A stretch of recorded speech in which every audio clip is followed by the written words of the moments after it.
Hello students, today we are going to start with the new chapter trigonometry. Before starting the exercise, हम कुछ basic चीजें इसकी सीख लेते हैं. 10th में भी आपने ट्रिग्नोमेट्री पढ़ी थी, तो उसी का एक रिव्यू कर लेते हैं. सबसे पहले the word is derived from two Greek words trignon and metron. Trigon होता है three sided figure and three sided figure is triangle. Metron का मीनिंग है मेजरमेंट. तो in net trigonometry means measurement of the triangles. Suppose ये triangle है, मैं A B C से इसको डिनोट कर रहा हूं. ये एंगल है, ये वर्टेक्स है. इसके जो ऑपोजिट साइड है उसको हम स्मॉल ए से डिनोट करते हैं. तो जब भी स्मॉल ए आएगा, स्मॉल ए इसका मतलब ये साइड है और इसके ऑपोजिट जो वर्टेक्स है वो कैपिटल ए. ये जो बी है इसके ऑपोजिट की साइड को हम बी से, स्मॉल बी से डिनोट करते हैं और इसी तरह इसको स्मॉल सी से डिनोट करते हैं. Angle a plus angle b plus angle c is equal to 180. इसको यू नो. नंबर 2,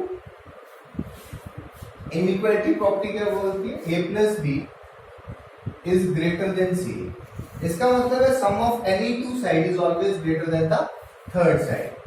और सेम प्रॉपर्टी मैं लिख सकता हूं mod of A minus B is less than c. अब प्लीज यहां देख लें, mod of A minus B हमने डेफिनेशन पढ़ी है मॉड की. इसको मैं लिख सकता हूं ए माइनस बी किस कंडीशन में? If a minus B is greater than और इक्वल टू 0. और इसको मैं लिख, सॉरी इट इज, हाँ, और इसको मैं लिख सकता हूँ minus of a minus B if a minus B is less than 0. तो mod of a minus B या तो a माइनस बी होगा या फिर minus of a minus B होगा. अब यहाँ पे देख लेना, अगर फर्स्ट केस लेते हैं इसका, अगर ये a माइनस बी है तो मैंने लिखा है minus B is less than c. तो a कितना आ गया? Less than b plus c. और b plus c is greater than a. तो वही बात आ गई कि sum of any two side is greater than the third side. Second case लेते हैं इसका, अगर ये माइनस में है, अगर ये mod a minus B minus of a minus B है, कब आएगा? When a minus B will be less than 0, right. उस केस में क्या बनेगा? ये बनेगा minus A plus B is less than C and this implies b is less than a plus C. So again we arrive at the result sum of any two sides. Sum of any two sides in a triangle is always greater than the third side. और अगर ये condition नहीं satisfy होगी कि sum of any two side is greater than the third side, तो triangle ही possible नहीं होगा. Number 3 देखें, नंबर 3 हो गया. 4 देखें, if angle A is greater than angle B. ये भी इनइक्वालिटी पढ़ी होगी कि ग्रेटर एंगल है, greater side opposite to it. Angle A greater है तो इसका मतलब हो गया this A when A is greater than B. अगर एंगल A ग्रेटर है तो ये साइड भी उसके ऑपोजिट उससे ग्रेटर होगी एंड वाइस वर्सा. अब ट्रिग्नोमेट्री में हम डील करेंगे बेसिकली राइट एंगल ट्रायंगल्स पे. तो अब हम राइट एंगल ट्रायंगल्स पे आते हैं. Now let me take a right angle triangle.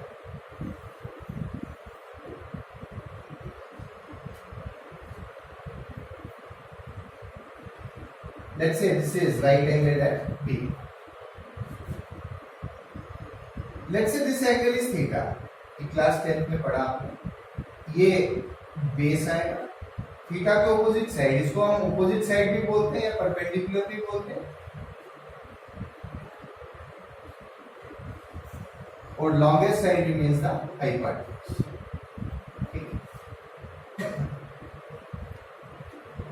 तो सबसे पहले देखें, हमने ये पढ़ा perpendicular square plus base square is equal to hypotenuse का square. Clear? Now अगर मैं इसको P मान लूं, इसको B मान लूं और इसको H मान लूं, ऐसे भी लिख सकते हैं। Now if I divide both side by h square, तो ये क्या बनेगा, p square upon h square plus b square upon h square is equal to h square upon h square. So can I write it as p by h का whole square plus b by h का whole square is equal to h square by h square बन गया। ये आपने पढ़ा होगा, some people have curly black hair to pretend beauty, that means sin theta is perpendicular upon hypotenuse, तो perpendicular upon hypotenuse क्या बन गया, sin theta, तो ये बन गया sin square theta plus cos is base upon hypotenuse, तो ये बन गया cos square theta equal to 1।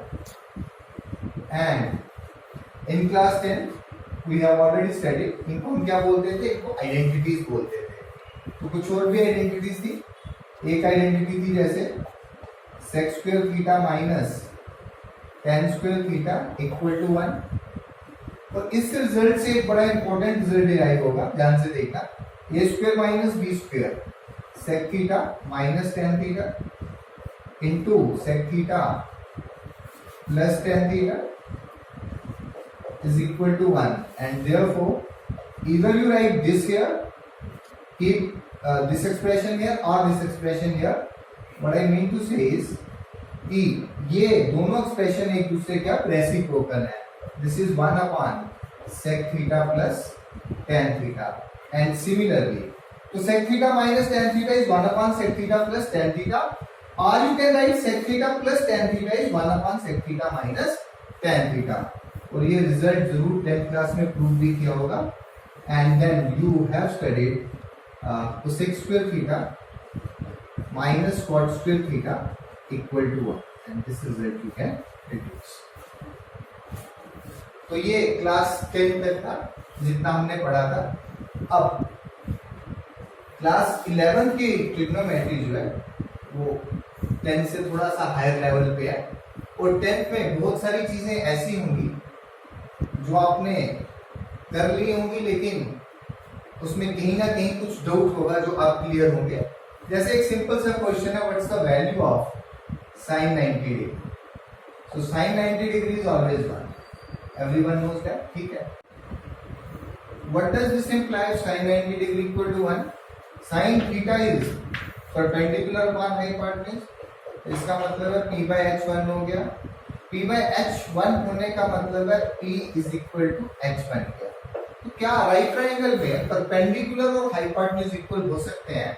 So this you need to think over, and in the next topics जब हम आगे चलेंगे तो इसको हम कवर करेंगे जब हम ट्रिग्नोमेट्री क्वाड्रेंट्स में पढ़ेंगे। We are going to start with the very first topic of class 11, and that is what angle is. Angle को कैसे डिफाइन करते हैं हम? एंगल को हम डिफाइन करेंगे, it is the amount of rotation of a ray about its initial point. Suppose ये एक रे है, इसका इनिशियल पॉइंट लिया, ये यहां से कितना रोटेशन बनाती है, that amount is called the angle. तो हमने इसको रोटेट कितना किया about its initial point, that is called the angle. अब मैंने इस साइड रोटेट किया, ये रे थी, इसको मैं इस तरफ भी रोटेट कर सकता था इस ढंग से। दोनों में डिफरेंस है, और अब आप पढ़ेंगे कि अगर हम एंटी क्लॉकवाइज जाते हैं तो इसको हम पॉजिटिव एंगल बोलते हैं, और अगर हम क्लॉकवाइज डायरेक्शन में जाते हैं तो इसको नेगेटिव एंगल बोलते हैं। ये होगी हमारी इनिशियल साइड या इनिशियल रे, और ये होगी टर्मिनल, टर्मिनल जहां पे खत्म होगी। तो यहां पे इनिशियल ये थी और ये terminal. It is the initial ray, it is the terminal ray. It is initial ray, it is the terminal ray. तो एंगल नेगेटिव कब होगा? जब हम क्लॉकवाइज रोटेट करेंगे। एंगल पॉजिटिव कब होगा? जब हम एंटी क्लॉकवाइज रोटेट करेंगे। दो चीजें और बड़ी इंपॉर्टेंट है इसमें। जब भी एंगल बनेगा, आप ये देखें, ये जो वर्टेक्स बन रहा है, ये दोनों रेज का इनिशियल पॉइंट है। सपोज मैं एक ट्रायंगल लेता हूं, मैं ये रे की डायरेक्शन यहां से ले रहा हूं, इसकी यहां से ले रहा हूं, इसकी यहां से। अब ध्यान से देखें, ये रे इस तरफ, ये रे इस तरफ, ठीक है। हमारा एंगल देखें जब बन रहा था, एक इधर और एक इधर, एक इधर तो एक इधर डायरेक्शन में होनी चाहिए कि एंगल तभी बनेगा। अब इसमें हम क्या करेंगे, अगर एंगल कैसे बनेगा इसको एक्सटेंड कर लेते हैं। एक्सटेंड का मतलब ये, तो क्या हमारी यही फिगर बन गई, ये रे इधर, ये रे इधर, और ये आ गया इनका कॉमन इनिशियल पॉइंट। तो ये एंगल बना जिसको आप एक्सटीरियर एंगल बोलते थे। Similarly if I extend this one, this is here and this is here and this is the angle which is defined between these two rays. Now let us see कि angle measure का क्या system है। Angle measure हम कैसे करेंगे? Angle measure करने के लिए एक तरीका तो आपको पता है, डिग्री मेजर, जिसमें आप अभी तक एंगल्स को मेजर कर रहे थे।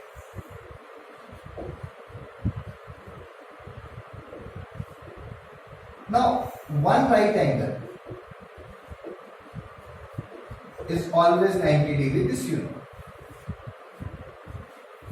अब जो डिग्री है इसको मैं ऐसे लिख सकता हूं 90 डिग्री, और सिंबॉलिकली हम ऐसे लिख। नाउ डिग्री के आगे क्या बाइफर्केशन है वो आप पहली बार ही पढ़ेंगे। 1 degree is always equal to 60 minutes, और सिंबॉलिकली मिनट्स को ऐसे लिखते हैं। And 1 minute is equal to 60 seconds, और सिंबॉलिकली हम सेकेंड्स को इस ढंग से लिखते हैं, 2 लाइन्स लगा। तो 1 right angle is 90 degree, 1 degree is 60 minute and 1 minute is 60 second. एक क्वेश्चन ले लेते हैं छोटा सा। Find 4.75 degree in degrees, minutes and seconds. अब देखिए ये है 4.75 डिग्री। इसका मतलब है 4 डिग्री तो कंप्लीट है, प्लस कितना है 0.75 डिग्री, ठीक है। 4 डिग्री कंप्लीट है, उसको तो कुछ नहीं करेंगे। 1 डिग्री कितने इसके इक्वल है 60 मिनट्स, तो डेसिमल 75 डिग्री किसके इक्वल होगी 60 इंटू 75 अपॉन 100 कर ले। डेसिमल 75 है, 0 कैंसिल होगा, 15 5 सॉरी 5 15 जार, 5 2 जार, 2 3 जार, तो ये बन जाएगा 45। ये क्या बन गए मिनट्स। तो इसको मैं लिख सकता हूँ 4 डिग्री 45 मिनट्स। सेकेंड्स नहीं आए इस केस में, तो इस ढंग से हम करते हैं। अगर 4.75 है यानी कि आप 1 डिग्री से कम है, तो उसको हम मिनट्स में, और आगे फर्दर हम उसको सेकेंड्स में भी कर सकते हैं if the problem is like that. तो ये डिग्री मेजर था। Now there is another measure which is called grades, but अब वो ग्रेड्स जो है यूज में नहीं है और हम उसको पढ़ते भी नहीं है, but just for a reference 1 right angle हमने पढ़ा था। 1 right angle equal to 90 degree, and 1 right angle उसने 100 में अगर डिवाइड किया एक राइट एंगल को, तो उसको लिखा 100 ग्रेड्स, और सिंबॉलिकली इसको 100 ग्रेड्स लिखते हैं, ठीक है। So that was the conversion of right angle into grades, और यू कैन से 90 डिग्री और 1 right angle is 90 degree is equal to 100 grades. तो इस पार्ट को हम आगे फर्दर नहीं लेंगे क्योंकि अब ये यूज में नहीं है। Now we are coming how we define angle in radians. Suppose we have a circle, हमारे पास रेडियस है 1 यूनिट और हमने लेंथ ऑफ आर्क ली 1 unit, then the angle described between these two radii is 1 radian. अगर हमने arc की length भी 1 यूनिट ली, यहाँ रेडियस भी 1 यूनिट है, तो ये जो एंगल बनता है it is 1 radian. Now see ये रेडियस हमारा कितना है 1 यूनिट. आगे भी मैं 1 यूनिट की लेंथ ले लेता हूँ, आर्क की लेंथ 1 यूनिट ले लेता हूँ, तो ये जो एंगल बनेगा again it will be 1 radian. अगर ये 1 यूनिट है तो नेचुरली ये रेडियस है, ये भी रेडियस है, तो ये भी 1 यूनिट है. ठीक है. अब ये 1 रेडियन है तो ये एंगल भी 1 रेडियन बना. ठीक है. इसी तरह मैं अगर आगे चलता जाऊं, total circumference of the circle is 2 pi R. पहले मैंने 1 रेडियन लिया, फिर दोबारा से 1 रेडियन लिया, 2 रेडियन, फिर next 3 radian, 4 radian. Total circumference है 2 pi r and r is what 1. Therefore ये टोटल कितना बन जाएगा 2 पाई रेडियंस. ठीक है, 2 पाई रेडियंस बनेगा. और ये किसके इक्वल आएगा 360 degree, because angle in a circle is 360 degrees when it is measured in degrees. तो देयरफॉर पाई रेडियंस कितना आ गया 180 डिग्री. ठीक है. तो अब रेडियन को अगर हम राइट एंगल में डिफाइन करें तो मैं लिखता हूं 1 right angle is equal to pi by 2 radians. और सिंबॉलिकली इसको लिखते हैं pi by 2 small. It is the symbol for radians. अब हमने पढ़ा डिग्रीज में, एंगल को ग्रेड्स में पढ़ा, लेकिन ग्रेड्स जो है अब यूज नहीं होता. तो डिग्रीज और रेडियंस के बीच में रिलेशन जो है that I will write now. 2 right angles कितना बनते हैं 180 degree and 2 right angles is equal to 1 right angle is pi by 2. 180 degree, 180 degree का मतलब ये 2 राइट एंगल किसके equal pi radiance. Therefore 180 degree is equal to pi radians. So that is the relation. ठीक. अब अगर मैं इसको divide कर दूं 180 से, तो 180 अपॉन 180 ये कितना बन जाएगा पाई अपॉन 1. तो 1 डिग्री कितना बन जाएगा पाई अपॉन 180 डिग्री. सिमिलरली अगर इसको पाई से डिवाइड कर दें तो 1 रेडियन कितना आ जाएगा 180 by pi degrees. So that was about the angles. So in the next video I will start with the textbook questions and the first exercise.